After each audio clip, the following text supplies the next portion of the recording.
Hey, what up, YouTube? Welcome back to the Barlow Zone, home of the one and only Demon Hunter King Kaido himself sent to Azeroth.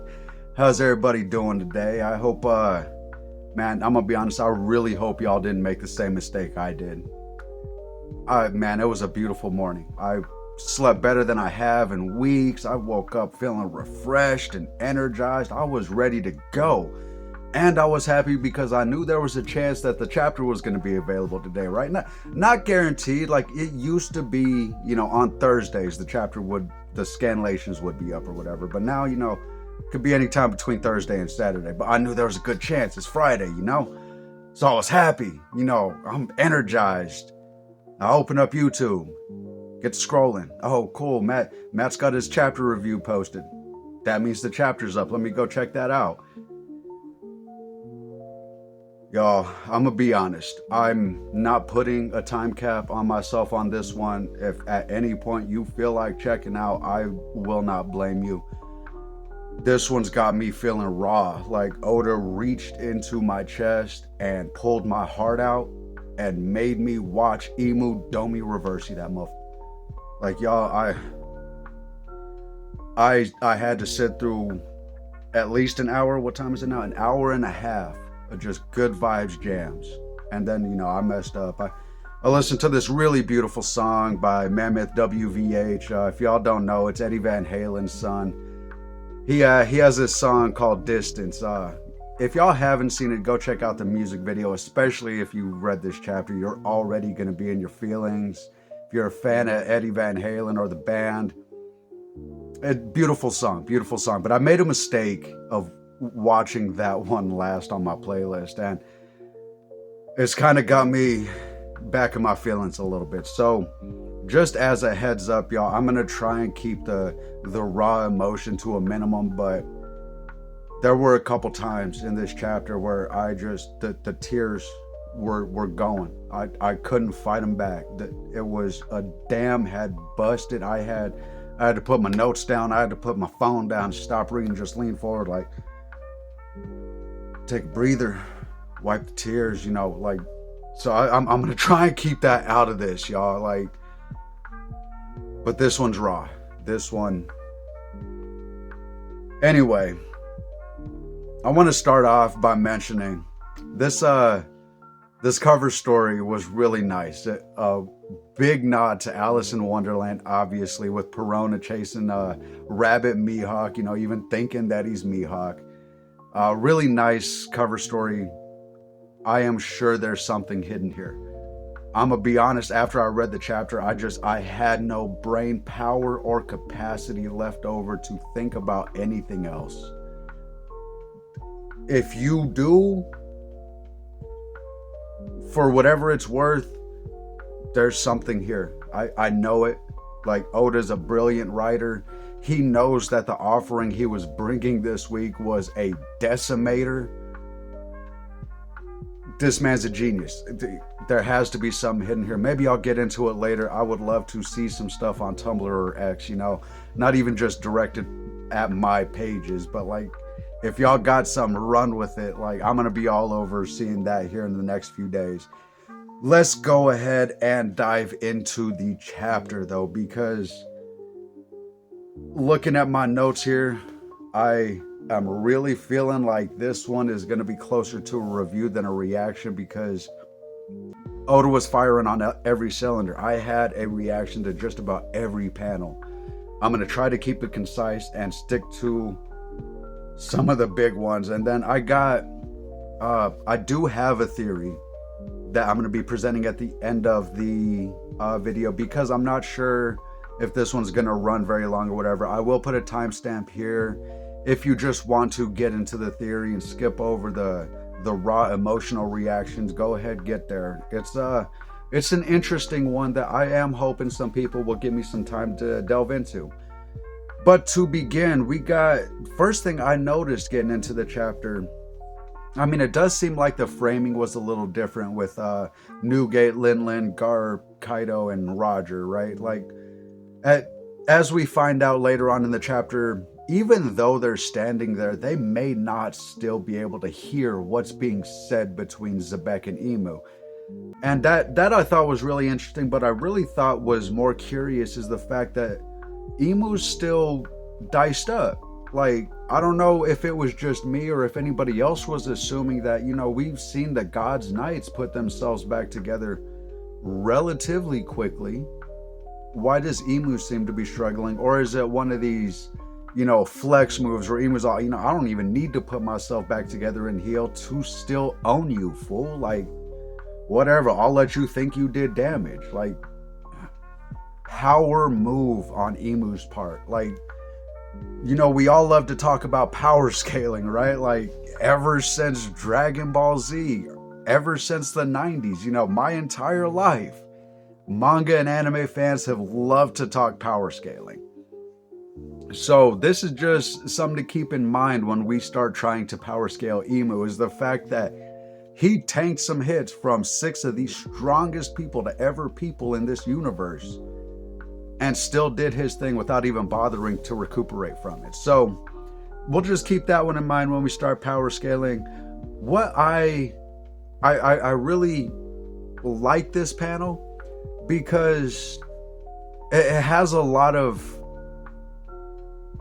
debate potential, right? Like Zebek has been portrayed as somebody who honestly we could probably trust. Like, he's been a solid dude, and since the God Valley incident has begun, he's seemed like an especially solid dude, with the fact that all he's wanted to do was protect his wife and son. Like, I mean, this dude's one of the real ones, I guess is what I'm saying, right? Like, he's somebody that we are meant to believe that we can trust, even though everybody, all the powers that be in the world, say that he was a bad dude, right? So the fact that he's saying that Davy D. Jones was the former king of the world, I question it. I wonder if that's just his belief on his interpretation of what he learned of history. Because as I've been theorizing, and I do admit, this is just feeding off of one of my own theories, right? That Emu is one of the Amatsukami of the One Piece universe, meaning they existed as a god before the creation of the universe. In that case, Davy Jones being the first king, or being the king before Emu, is questionable. Whereas Joy Boy and the Nika character also seem to be related to these Amatsukami characters that were involved with the creation of the One Piece universe, which would make Nika and Joy Boy a bit older than Davy Jones and put them in that same era as Emu. Also, as I've pointed out in a theory before, I just believe that Davy Jones is the figure that was being referred to in the second stanza of the Harley text, referring to the second era. I don't want to spend too much time on that though, because one thing to kind of elaborate on this point of Zebek being one of the real ones, right? Like, dude's on death's door. Dude is skewered. He is getting Domer reversed. He seems to understand what's happening to him. And still, here on death's door, one of his final thoughts was, leave Harold alone. All that man wants is peace. With his dying words, his last free will breaths, he was trying to protect his friend. This just proves that Zebek saw Harold as a friend, not a subordinate. Zebek would have been a partner with Harold if he had decided to align with Zebek when asked. Man, the rules of this world are wild. It's moving on though to the first panel that really did damage. And like, we're talking about that meme, that emotional damage. Like, this was when Oda reached into my chest and grabbed my heart, dude. Like, my still beating heart. Zebek's completed transformation, man. Seeing the confusion on Kaido and Lin Lin's face was palpable, dude. Like, they are rocks. What are you doing? Like, Kaido is baffled. He is flustered, flabbergasted, just all of the words to describe confused and scared. This man that he looked up to, his for more or less father figure, because as I've mentioned, Newgate has played that role of big brother. Now, Zebek could have just been the big brother, I suppose, but it's also possible that, in Kaido's eyes, Zebek filled a father figure type role. He was the man, quote unquote, man of the house, as the captain, as it were, right? So seeing this man turn into a demonic figure and turn and look at you with intent, the confusion and fear on Kaido's face was so real to me, dude. And then followed that up with Lin. Damn you, rocks. Aren't we meant to be allies? Even Lin was terrified. Okay, terrified might be a little far, but she was shook. She didn't know what was going on. At least she had the presence of mind to attempt to defend herself or get off an attack or something, but she got no diff, just like Kaido. Meanwhile, we got big bro Newgate over here. Like, my man salvaged it. He loosened Oda's grip on my heart ever so slightly with his stoic demeanor, right? Like, I don't know about y'all, but I was sent back to Marineford with that look on Kaido's face, that determination, resolute. Dude was stoic in the face of danger. You want to hurt my siblings? You want to, we're in your way, are we? Like, bro, that hit home. Like I said, it loosened the grip a little bit. And seeing big bro stand up to him, seeing him give it his all, dude. And I'm not going to talk about the reference that was made. That if you know, to all of my fellow 90s kids, I am 100% sure you understood this reference without me having to point it out. Seeing the damage that Newgate and Zebek did in their clash,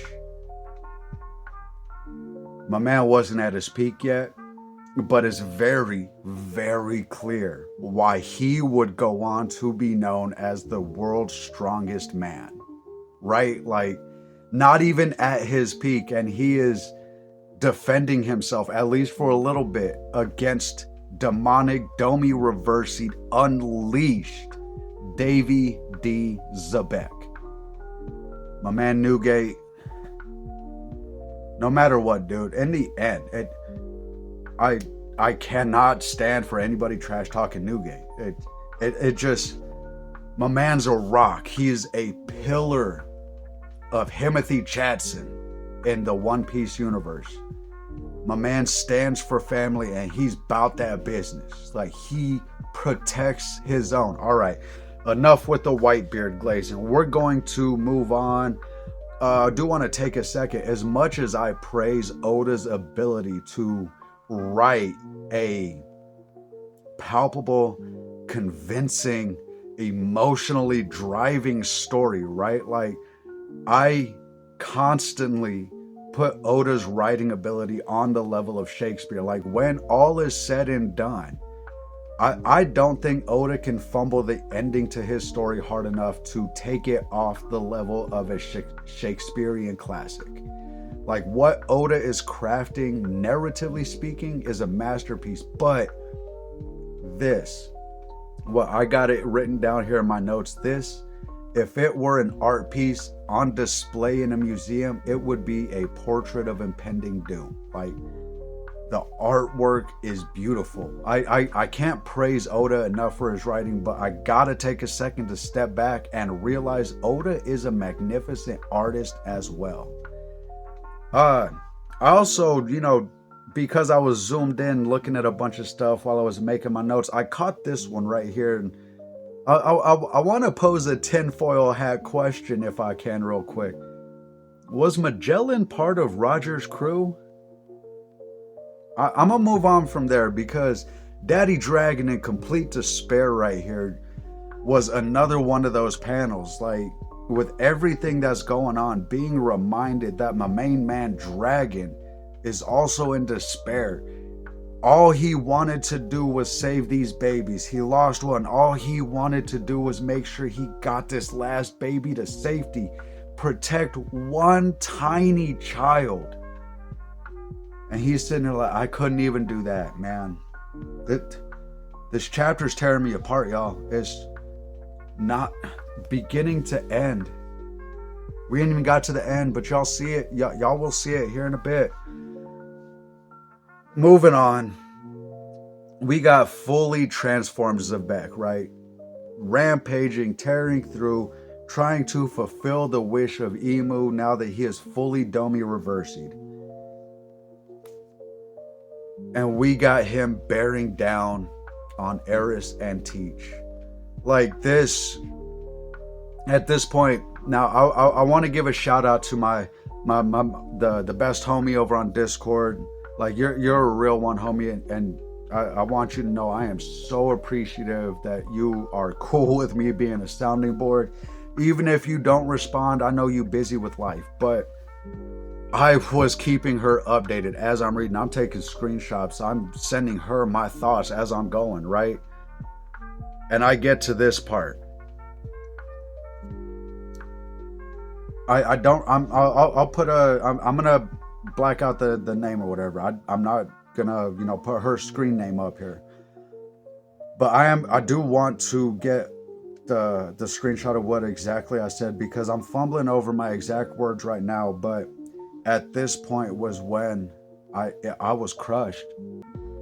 Oda had, after Dragon, he had retightened his grip on my heart, and on this one, ripped it out of my body, dude. Like I messaged her like, please remind me everything is gonna be okay, homie. Like, please, bro, please. I know it's gonna be okay, but I need you to remind me. Like, I was feeling real life despair, like Oda's narrative ability, right? Like, I know in my brain, I know that we are going to be okay. I am aware of the world that comes after this incident. But Oda's ability to write has put my heart in such a place of grief and despair and fear that it was overshouting my brain. Like, I had to ask my homie that's not attached to One Piece at all. I had to ask her to please remind me everything is going to be okay, because I forgot. And then Kuma, man, goddamn Kuma. My man put just also one of the real ones, dude. Just willing to throw his life away. All he saw was a mother running away from a demon holding her child, clearly wanting with all her heart to protect this child. Kuma threw his life away. Right after Eva and Jin are all, please Kuma, give yourself a break. You're doing too much, fam.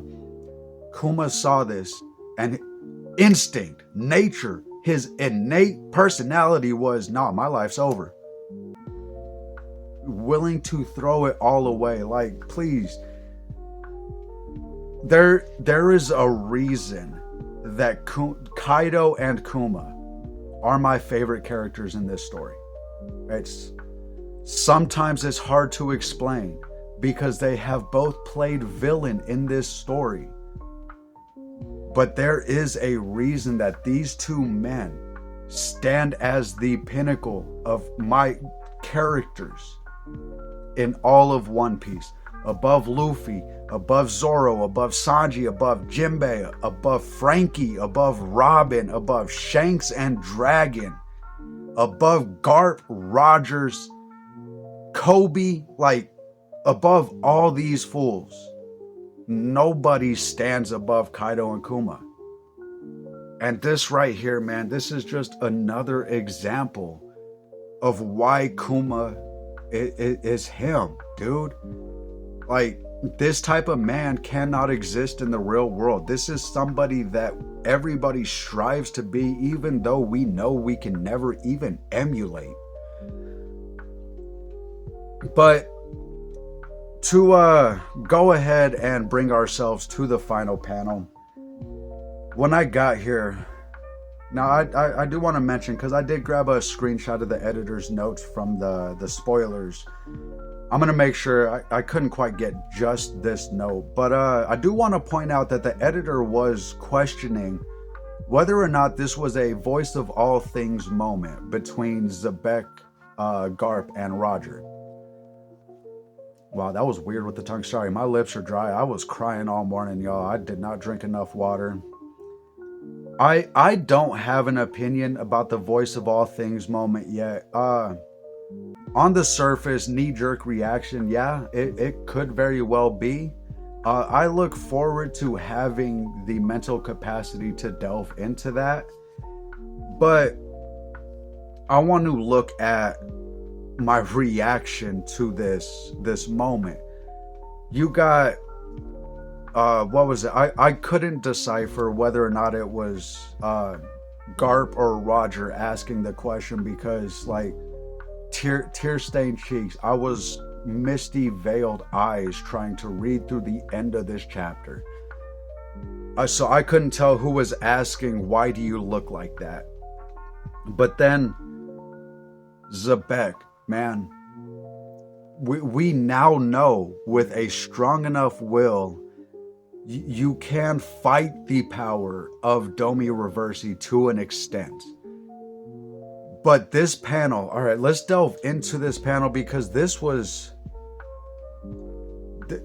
when my soul was crushed. I had a realization, right? Like, okay, in this moment, Zebek is begging the two strongest men around. He is begging Garp and Roger to end his life. He knows what he's become and he can't stop it.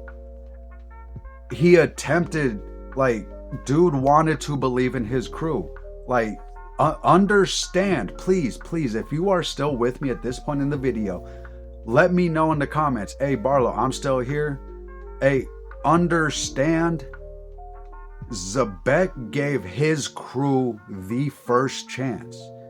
He wanted to believe that he had crafted the crew he needed, so he went after them. Newgate, Lin Lin, and Kaido were the first ops that were given a chance to put an end to Domi Reversi Zebek. Newgate put up a fight, but the fact he's still here, the fact that he was bearing down on Eris and Teach, lets us know Newgate didn't cut the custard.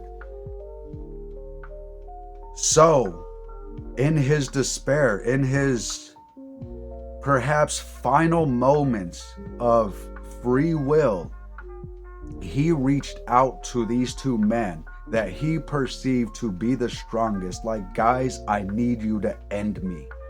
I cannot stop this. Tears streaming down his face. Like, Zebek, doc, I was right there with you, homie. Like, tear-stained cheeks. We were throes of despair. But you know what? What really crushed my soul in that moment? He was aware of himself trying to kill his wife and son. He was watching his own body attempting to kill the only two people on this planet he wanted to protect. The man had to watch himself do that. I'm sorry, I'm started to feel a little bit there. And after realizing that his crew couldn't stop him, he finally came face to face with Goat D Rogers and alternate Goat D Monkey D Goat alternate. I'm sorry, Garp, but Because of your choice to continue to serve the Marines, you will never be on the level of your son in my eyes. As chatted out as you are, as badass as you are, as much of a him as you are, your son Dragon will always be a step above you because he had the balls to say no. But credit where credit's due. Garp and Rogers do the job. These men become legends. And I want to take a moment because I've been getting some more reactions to this post that I made on Tumblr, pointing out that, you know, as much as we've been going through the fields with Xebec and Dragon lately, right? I had realized we were on the cusp of Roger and Garp earning their classification as legends of this world. And the fact they probably don't want to do it. Xebec was Roger's rival, sure. But neither of these men ever seemed to have any intention of killing the other. It was, if they came across each other, hey, big ass battle, we're about to be tested and pushed to our limit. And Garp, he ain't got no relationship with Xebec, but he respects Roger. These men aren't going to want to kill Xebec, but their hands are going to be forced. The titles that will carve out who they are for the rest of their lives are about to be carved into stone. And the truth of the matter is they might not want it. Like, these don't seem like men who want to kill another man right now. Like, let's take a look. When I first saw this image of Roger, head thrown back, that look on his and Garp's faces, man, I don't want to be here right now. Like, Oda's in his bag, like not even shoulder deep. Like, dude is full body in his bag with this God Valley flashback, y'all, isn't he? But let's go ahead and end it. We're gonna move along. I did let y'all know that I have a theory for y'all. So here about 27:30, I'm gonna put it up as the timestamp. In chapter 1164, we are beginning to learn the rules of the game. Now, what do I mean by rules of the game, right? Because Reversi or Othello, depending on what region you live in and what version of the game you play, it's a pretty simple game on its surface, right? Like, for more or less, the rules come down to one color versus another. Now, if you're playing Othello, it is specifically black versus white. I want to note that in the original Reversi, it was red versus green. A little bit of Christmas inspiration there. We're coming into the season, right? And Elbaf did show us that the legitimate real-life rules of Reversi and Othello are relevant to Emu's power, right? I'll try to make sure I go hunt down the screenshots here. We even had the board game mapped out over what was going on, right? So we do know that the rules to the real life board game are part of the rules to this game in One Piece. Now, I say part of because, like, that might be the least interesting part of this game that is being played between Joy Boy and Emu. You know what? Nika and Emu. Unless Joy Boy and Nika do, as I've theorized, turn out to be the same person, Nika, I believe, technically came first. So this game being played between Nika and Emu, right? There's another rule that we learned in this chapter. And I'm giddy, okay? I really wanted to present this at the end because I don't like ending my videos on a sour note, and this video was schadenfreude, man, bittersweet. Like, as I said, we know the world that we have now in One Piece, but right now is despair. So what is this other rule? What is this new unique rule to the One Piece Reversi game? Emotions. Now, this isn't an entirely original theory. I can't remember where I saw it at first. I believe it was on Tumblr, because I don't spend a lot of time on X. I love scrolling Tumblr because a lot of the art really is, it's worth, spending some time. If you're going to doom scroll any social media, for me, it's got to be Tumblr, because you're going to get a lot of opinions. Yeah, a lot of long form text blogs, but man, there's a lot of really nice art over there too. And on the note of long form text blogs, because that's kind of what I do, man, some of them offer some really interesting food for thought that have helped me out with my theories as well. But emotions. What is this rule of emotions, okay? In this chapter, it really dives into the interaction between Zebek and Emu, right? Like, the first half of the chapter really is spent on this conversation between Emu and Zebek. And it is antagonistic, like hardcore, dude. Both sides just poking and prodding. But notably, Emu manages to increasingly irritate Zebek. And it is really framed as that is what ultimately allows Emu to land a solo Domi Reversi. Solo Domi Reversi. Think about that for a minute, because on Elbaf and in the game of Reversi, you need two of your color to surround. Like, okay, let's say the Green Lantern logo right here is your color, right? Like, you're playing the Green Lantern logo, and I'm gonna go ahead and play the Yellow Lantern core for a second here, right? Like, I got one piece right here. I get my finger right, throw another piece right here. Your piece gets flipped. But I have to have both of these pieces. Emu versus Zebek is this, right? So, according to the rules of the game, Emu shouldn't be able to land this Reversi. But if manipulating emotions is another way to land a Reversi for the players, then the final war just got a lot more interesting. Because check it out, we already know that Emu can bestow this ability onto others. Actually, you know what? I'm going to wipe out the quotes. We know. Not only with Garling being framed as the one who reversied the majority of the Davy clan on God Valley, but on Elbaf, like, people started getting reversied even before Emu showed up.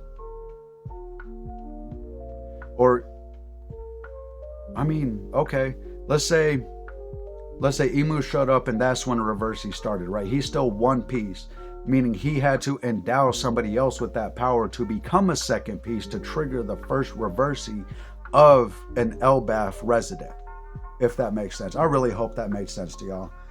Sometimes my ability to explain things is really impeded by my need to over-explain things.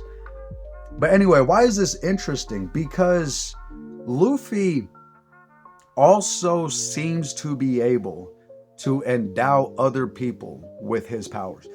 I know, Barlow, hey, wasn't that Bonnie's power that allowed her to become a version of Nika? Yeah, you know what, I suppose. And, I can't really argue against that. It is what Oda told us, right? Like, it was a distorted future Nika. Okay, but Bonnie never would have known what Nika looked like and what their power was if it wasn't for Luffy and endowing her with the knowledge of what Nika was through him. Now keep that in mind, because Gear 5th is Nika as Luffy sees him. And we're talking about sees him in the heart type thing, like how Luffy comprehends what Nika is. Now, Nika very well could be an entirely different looking being than what we're seeing with Gear Fit. So, even if it was Bonnie's power that allowed her to do that, we now have the seedling of Luffy being able to endow this power on others, bestow this power onto his friends. Because I'm gonna just dive into it. I'm terrified now, y'all.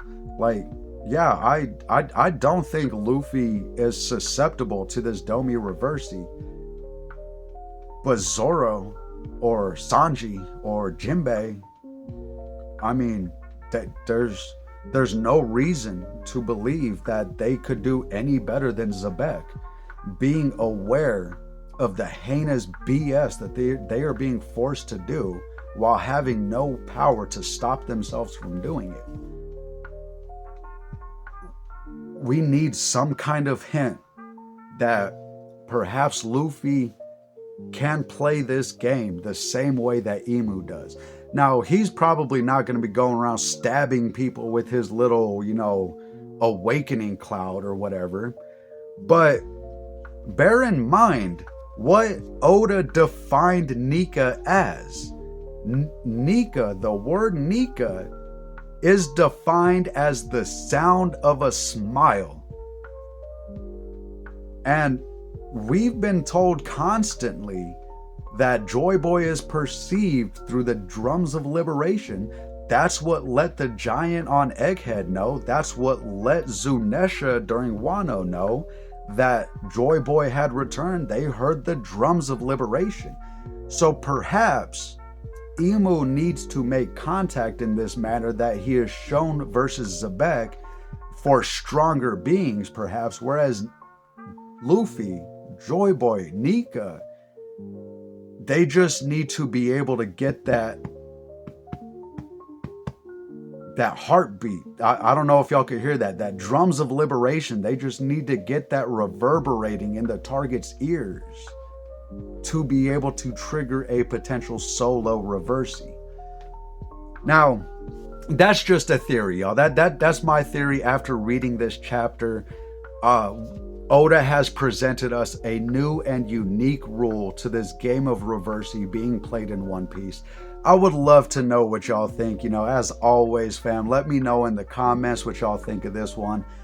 I do apologize. This one is going to end up going about 38 minutes. But if a YouTube comment isn't enough, feel free to hit me up on either of my socials, X or Tumblr at BarlowBTheorizing, or join me in my Discord community, the Barlow Zone, all of which will be linked below. And if you enjoyed this video, don't forget to hit that like button, y'all. Let me know that you're enjoying the content. As always, though, I hope y'all have a lovely day, fam. Much love.